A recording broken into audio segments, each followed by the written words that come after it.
Hi friends, బాగున్నారు అందరూ. Welcome back to RS family blogs. మాఘమ అమావాస్య రోజున ఈరోజు మేము ఇక్కడ ఈ హన్మకొండ రూట్లో ఉన్నటువంటి పాలమాకులకి చిన్న జాతర ఉంటుంది. ఇక్కడ దీన్ని గుబ్బడి గుట్ట అని పిలుస్తారు. ఇక్కడికి రావడం జరిగింది. ఇదిగో ఇది గుడిలో ఉన్నటువంటి దేవుడు. అయ్యగారు అక్కడే ఉండి ఆ గుడిలోకి దర్శనానికి వచ్చిన వాళ్ళందరికీ కూడా ఆశీర్వచనం ఇస్తూ ఉన్నాడు. అయితే ఇది ఎక్కడ ఉంటుందంటే మనకి సిద్దిపేట నుంచి హన్మకొండ రూట్లో పాలమాకుల దగ్గర నుంచి రైట్ సైడ్ ఒక చిన్న రోడ్ ఉంటుంది. ఆ రోడ్లోంచి లోపలికి వెళ్తే ఒక 2 కిలోమీటర్స్ వెళ్ళినట్లయితే ఒక చిన్న బండ ఉంటుంది. ఆ బండ పైన ఈ గుడి వెలిసి ఉంది. సో చిన్న గుడి ఉంటుంది, చిన్న ద్వారం ఉంటుంది. ఇక్కడ చుట్టుపక్కల ఉన్నటువంటి రాజగోపాల్పేట కానీ, తర్వాత పాలమాకుల, బద్దిపడగ, ఇలా ఆ చుట్టూ ఉన్నటువంటి ఊర్ల నుంచి ఇక్కడికి భక్తులందరూ వచ్చేసి ఇక్కడ ఒక చిన్న గుండం కూడా ఉంటుంది ఈ బండ పైన. దాంట్లో దిగడానికి ఉండదు, కానీ ఒక బకెట్ తాని వాటర్ తీసుకొని వాటర్ చల్లుకొని కాళ్ళు అవి కడుక్కొని గుళ్ళో దర్శనానికి వెళ్తారు. దర్శనం అయిపోయిన తర్వాత ఇక్కడ ఏంటంటే ఎవ్రీ ఇయర్ అక్కడ వాళ్ళ వంశస్థులు ఉన్నారు ఎవరో, వాళ్ళు ఏం చేస్తారంటే ఇక్కడ అన్నదానం కూడా ఏర్పాటు చేస్తారు. సో మేము కూడా ఇక్కడ ఎవ్రీ ఇయర్ అన్నదానంలో దాంట్లో పాలు పంచుకొని మేము కూడా దర్శనానంతరం ఇక్కడే భోజనం చేస్తూ ఉంటాము. ఈరోజు బుధవారం కాబట్టి నేను చేయలేకపోయాను. నేను ఒకటే పూట తింటాను కాబట్టి స్వామి అయ్యప్పకి ఉపవాస దీక్షలో ఉంటాను కాబట్టి మా మేడం మాత్రమే అక్కడ మళ్ళీ రైస్ తింటుంది. సో ఇట్లా జాతరకు వచ్చినటువంటి జనాలందరినీ చూస్తే చూడండి, ఎంత చాలా హ్యాపీగా, చాలామంది చిన్న చిన్న పిల్లలు, పెద్దవాళ్ళు, మధ్య వయస్కులు, ఇట్లా చాలామంది ఇక్కడికి రావడం జరిగింది. జాతర చిన్నదే కానీ బాగుంటుంది. ఇక్కడ మీరు చూస్తున్నటువంటి వీళ్ళు ఎవరైతే ఉన్నారో స్వీట్ అమ్ముతున్నటువంటి వాళ్ళు, ఇతను మా అన్నయ్య వాళ్ళ ఫ్రెండ్ కిషన్ అని. సో ఇదేమో వాళ్ళు అక్కడ పిల్లలకి సంబంధించినటువంటి ఆట వస్తువులు అమ్ముతున్న వాళ్ళు. చాలా చిన్న జాతర కానీ బాగుంటుంది, ఎందుకంటే జనాలు ఇట్లా వస్తుంటారు, వెళ్ళిపోతూ ఉంటారు. ఇతను చూస్తే మా అన్నయ్య వీళ్ళు ఇక్కడ జిలేబీ పోసి, గరం జిలేబీ మధ్యలో పెట్టుకుని అటువైపు ఒక బండి, ఇటువైపు ఒక బండి ఉంటుంది. సో స్వీట్ బిజినెస్ వీళ్ళ ముఖ్య వృత్తి. మేము కూడా అదే చేస్తాము, అందులోంచి వచ్చాను కాబట్టి నేను సపరేట్ అయ్యాను వర్క్లో. అన్నయ్య వాళ్ళు మాత్రం అదే కంటిన్యూ చేస్తున్నారు. సో అట్లా నేనేంటంటే ఇక్కడ ముఖ్యంగా రావడానికి గల కారణం ఏంటంటే ఇక్కడ స్వీట్ అమ్మడానికి, అంటే జిలేబీ అది సేల్ చేయడానికి వచ్చాను. సో దానిలో భాగంగా ఏంటంటే ఎప్పుడు జాతరలకు వెళ్ళినా కూడా నేను ఇదిగో ఇట్లా సరదాకి కాసేపు వాళ్ళని పక్కన జరిపి నేనే జిలేబీ పోస్తూ ఉంటాను. నాకు పూర్తిగా తెలియదు, అంటే ఎట్లా చేయాలి ఏంటి అనేది పూర్తిగా తెలియదు. కాకపోతే అన్నీ రెడీగా ఉంటే ఇట్లా కొంచెం చేయడం వచ్చు. సో ఏ ఊరు జాతరకి వెళ్ళినా అక్కడ కంపల్సరీ కొంచెం ఒకసారి ఇట్లా ట్రై చేస్తూ ఉంటాను అన్నమాట. సో ఇది చేస్తూనే మనం ఇక్కడ ఈ బండి పైన కూడా సేల్ చేయడం జరిగింది. చూడండి, వాస్తవానికి నాకు వచ్చేదే, అంటే నేను రెగ్యులర్గా చేసి ఉంటే కనుక వచ్చి ఉండేది, కానీ నేను ఎప్పుడో ఈ వృత్తిని వదిలేసాను కాబట్టి నాకు కొంచెం చెయ్యి అంతగా తిరగదు. మా అన్నయ్య వాళ్ళు అయితే చాలా పర్ఫెక్ట్గా పోస్తారు. వాళ్ళు చేరితే అసలు జిలేబీ బిళ్ళలన్నీ ఒకటే సైజులో గుండ్రంగా ఒకే రకమైన ఆకారంలో వస్తాయి. ఇక మనం పోస్తే ఒకటి చెకోడిలాగా, ఒకటి సకినాల్లాగా, ఒకటి అప్పాల్లాగా వస్తాయి. సో అయినా సరే వదిలిపెట్టాను, ట్రై చేస్తూ ఉంటా. మేము మా మేడం ఆమె కూడా చూస్తుంది నేను తీస్తున్నా అంటే. సో ఇట్లా చెయ్యి నువ్వు కూడా చేయాలంటే ఆమె కూడా జిలేబీ గంట పట్టి శాసనలో ముంచినటువంటి జిలేబీని తీసి పక్కన వేస్తుంది. సో ఇట్లా సరదాకి మనం ఏంటంటే కొంచెం వెళ్ళినప్పుడు ఊరికే ఉండలేం కదా, సరే ఒకసారి అట్లా ట్రై చేస్తే అది మనతో ఎప్పటికీ ఉంటుంది కదా అనే ఆలోచన. వృత్తి మనం అందులోంచే పుట్టినాం, అందులోంచే పెరిగినాం కాబట్టి దాన్ని కాపాడుకోవాలి. సో అందులో చిన్న ప్రయత్నం నాది. మీకు నచ్చిందని అనుకుంటున్నా. జిలేబీ మాత్రం అడగకండి, జిలేబీ కావాలంటే మళ్ళీ రావాలి మీరు అంతే ఇక్కడికి. సో ఇట్లా పోసిన తర్వాత జిలేబీని మనం ఇక్కడ ముందే షుగర్తోనే ఏం చేస్తామంటే కొంచెం దాని పానకం తీసి రెడీగా పెట్టేస్తాం, అది వేడివేడిగా ఉంటుంది. ఇక్కడ ఆయిల్లో మనం ఏం చేస్తాం, ఈ మైదా పిండిని కలర్ వేసి దాన్ని కొంచెం ఒక క్లాత్లో వేసేసి దానికి ఒక చిన్న హోల్ ఉంటుంది, దాంట్లో గట్టిగా పట్టుకొని దింపుతాం ఇందాక మీరు చూసినట్టుగా. అట్లా అది జిలేబీ అయిన తర్వాత, అది కాలిన తర్వాత దాన్ని రెండు వైపులా కాల్చిన తర్వాత ఇట్లా తీసి దీంట్లో వేసేస్తే అప్పుడు స్వీట్ అవుతుంది అనమాట. అప్పటిదాకా అది హాట్గానే ఉంటుంది. హాట్ మీన్స్ కారా, దాంట్లో స్వీట్ ఉండదు. సో దీంట్లో వేసి డిప్ చేసిన తర్వాత మాత్రమే అది స్వీట్గా తయారవుతుంది. సో తీసి ఇట్లా వేస్తామో లేదో అక్కడ జనాలు అసలు వేడి వేడి జిలేబీ తినడానికి చాలా ఇష్టపడతారు కాబట్టి అట్లా జిలేబీ ఒకటి మాత్రం వేడిగా పెట్టేస్తాం అన్నట్టు. ఇది చూడండి, ఇంకా జాతర ఎప్పుడో స్టార్ట్ అయింది. మేము చివరాఖరికి వచ్చేటప్పటికి జిలేబీ అంటే జాతర అంతా అయిపోయేటప్పటికి ఇది సిచ్యువేషన్. మా అన్నయ్య ఇంకా పోస్తూనే ఉన్నాడు. దాదాపు 7-7:30 అట్లా అవుతుంది. జాతర కూడా అయిపోవచ్చింది. ఇది పుల్లూరు. ఇప్పుడు నెక్స్ట్ చూస్తుంది ఏంటంటే ఇది పుల్లూరు. దాదాపు ఈ సిద్దిపేట చుట్టుపక్కల ఉన్న ప్రాంతాలందరికీ తెలిసే ఉంటుంది. ఇది పుల్లూరు బండ జాతర అంటారు దీన్ని. ఇక్కడ లక్ష్మీ నరసింహస్వామి కొలువై ఉన్నాడు. ఈ గుండం కూడా చాలా ఫేమస్.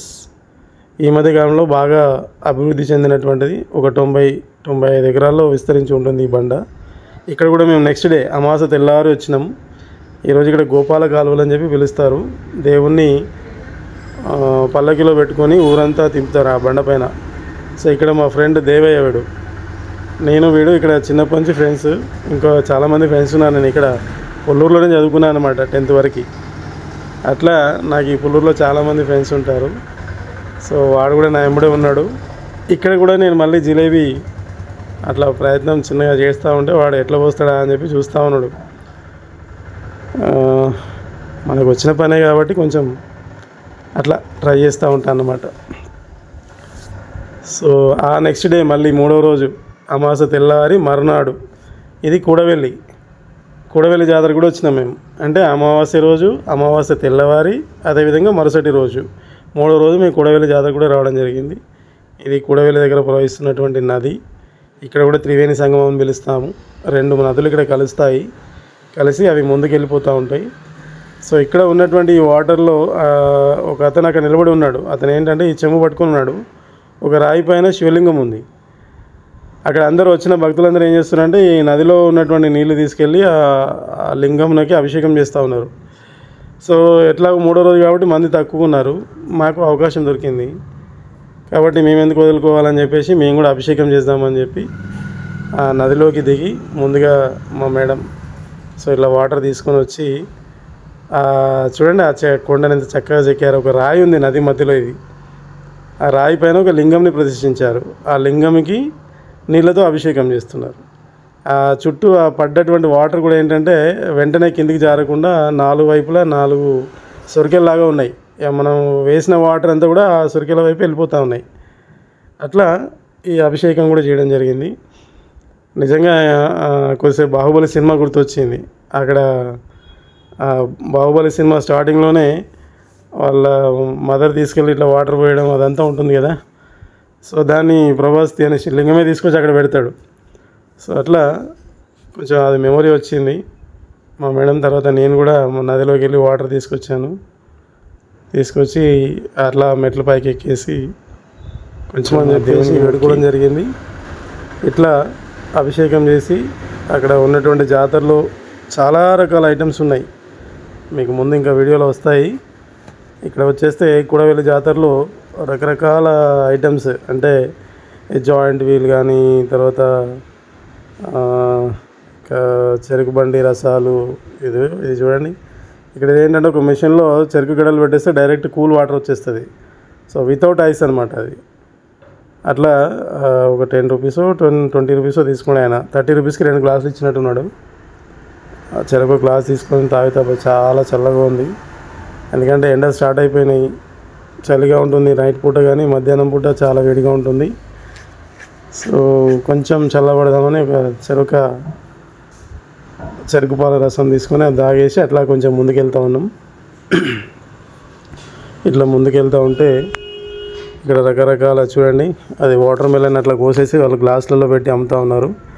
ఇదిగో జాయింట్ వీల్ మీరు చాలా చోట్ల చూసుంటారు, కానీ ఇక్కడ ఏంటంటే ఒక 2-3 జాయింట్ వీల్స్, తర్వాత ఇంకా చాలా ఉన్నాయి. అవన్నీ ఇంకా డ్యాన్సింగ్ బాల్స్, ఇట్లా పిల్లలు ఆడుకునేటువంటి ఎయిర్ బెలూన్స్. ఇదైతే ఆ ట్యాంక్కి కట్టినట్టే ఉంది. వాస్తవానికి ఆ ట్యాంక్ వెనకాల అంటే ముందు వైపు కట్టారు.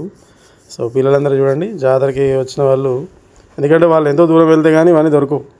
మామూలుగా పట్టణ ప్రాంతాల్లో రెగ్యులర్గా కనిపిస్తాయి, కానీ ఇట్లా పల్లెటూళ్ళలో జాతరలు అయినప్పుడు అవే ఇక్కడికి వస్తాయి. కాబట్టి పిల్లలందరూ చాలా చక్కగా ఆడుకోవడానికి ఆసక్తి చూపుతారు. కాబట్టి సో ఇట్లా జాతరలో జాయింట్ వీలు ఇట్లా రౌండ్ సంబంధించినవి బెలూన్స్ అసలు చాలా చక్కగా ఉంది. ఇది కూడా చూడండి, దీన్ని ఏమంటారు, ట్రైన్ లాగా ఉంది. దీంట్లో పిల్లలు ఎవరు లేరు కానీ ఎంటీగా తింపుతా ఉన్నాడు ఆయన. ఇది తర్వాత అటు చూస్తే ఇంకా చాలా ఉన్నాయి ఐటమ్స్. సో ఇట్లా ఇవన్నీ చూసినాము, అన్నీ బాగున్నాయి. అలా కాసేపు తిరిగి ఇది చూడండి, ఇది జాయింట్ వీలే కానీ ఇది కొంచెం క్రాసింగ్లో ఉంది. అదేమో స్ట్రైట్గా ఉంటే ఇదేమో అడ్డంలో ఉంది. ఇదేమో రౌండ్ వీల్. ఇట్లా చాలా ఉన్నాయి. ఇక్కడికి వస్తే కనీసం 1-2 గంటల టైం మనం టైంపాస్ చేయొచ్చు. కానీ అమావాస్య రోజు తెల్లవారి వస్తే కనుక ఇక్కడ చాలా ఇబ్బందిగా ఉంటుంది. ఆ 2 రోజులలో కాకుండా 3వ రోజు నుంచి అట్లా వస్తే కనుక ఇబ్బంది ఏమి ఉండదు. ఇక్కడ చూడండి, ఆడవాళ్ళు కొనుక్కునే వస్తువులు ఎట్లా ఉన్నాయి. నంబర్ ఆఫ్ షాప్స్ ఉన్నాయి ఇట్లాంటివి. వీళ్ళైతే ఘోరంగా బిజినెస్ చేస్తున్నారు. ఇక్కడ అన్నీ ఫిక్స్డ్ రేట్లు పెట్టినారు. ఆ దండకి పైన ఒక స్లిప్ ఉంటుంది. ఆ స్లిప్ పైన ఫిక్స్డ్ రేట్ ఎంతనో, అది ఎంత అమ్మాలనుకుంటున్నాడో అంత రేటు దానిపైన ఫిక్స్ అయి ఉంటుంది.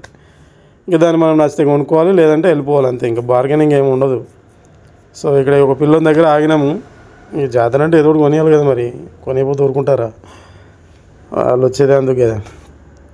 కాబట్టి ఇక్కడ ఏదో చూస్తుంది మా మేడం, 2-3 షాపుల్లో చూసింది, ఇక్కడైతే ఆగింది. మనకేమో బోర్ వస్తూ ఉంది, తనేమో చూస్తూ ఉంది. ఇంకా తప్పదు కదా, లేడీస్ అంటే అంతే. సో తప్పదు, తను చూస్తుంది. ఏదో ఒకటి నచ్చినట్టు ఉంది కానీ ఇంకా క్లారిటీకి వస్తలేదు. సరే అలా కాసేపు చూసిన తర్వాత ఏదో ఒకటి తీసుకుందాం అని డిసైడ్ అయింది. అయితే మేము వీడియో తీస్తూ ఉంటే ఆ పిల్లోడు అడిగినాడు, ఏంటన్నా వీడియో తీస్తున్నారు మొత్తం అదే అంటే, అరే భయ్ మాకు వీడియోస్ యూట్యూబ్ ఛానల్ ఉంది తమ్ముడు అంటే, అన్న అవునా మరి ఏం ఛానల్ పేరేం పేరు చెప్పండి అంటే చెప్పిన, ఆర్ఎస్ ఫ్యామిలీ వ్లాగ్సే. అంటే వెంటనే ఆ పక్కన పిల్లోని కొట్టి సబ్స్క్రైబ్ కొట్టించిండు, మనకి కొట్టించిండు. వాళ్ళు కూడా రెగ్యులర్గా ఈ వీడియో వస్తే తమ్ముడు చూడమని చెప్పిన. బహుశా తమ్ముడు చూస్తూ ఉంటాడు. తమ్ముడు థ్యాంక్ యూ. మీకు సంబంధించిన వాళ్ళు కూడా ఫార్వర్డ్ చేయి, చెప్పండి మన ఛానల్ని సబ్స్క్రైబ్ చేసుకోమని చెప్పిన. ఇప్పుడు కూడా చెప్తున్నా. సో అట్లా అది ఒకటి తీసుకున్నాం. తర్వాత ఇంకా ముందుకు బయలుదేరినాం, ఎందుకంటే చీకటి పడే అవకాశం ఉంది. ఇంకా తొందరగా వెళ్ళాలి, ఎందుకంటే సిద్దిపేట నుంచి దాదాపు ఒక 20-25 కిలోమీటర్ దూరంలో ఉంది. ఇది 25-30 కిలోమీటర్ దూరంలో ఉంది. మేమేమో బండి పైన వచ్చినాము. సో మళ్ళీ వెళ్ళిపోవాలి కాబట్టి ఇంకా తొందరగా నడువు అని తీసుకొచ్చేస్తున్నా. ఇది ఈరోజు వీడియో ఫ్రెండ్స్, మీకు నచ్చిందని అనుకుంటున్నాను. Please like, share and subscribe. Thank you for watching this video. Again will come back. Till that, bye bye.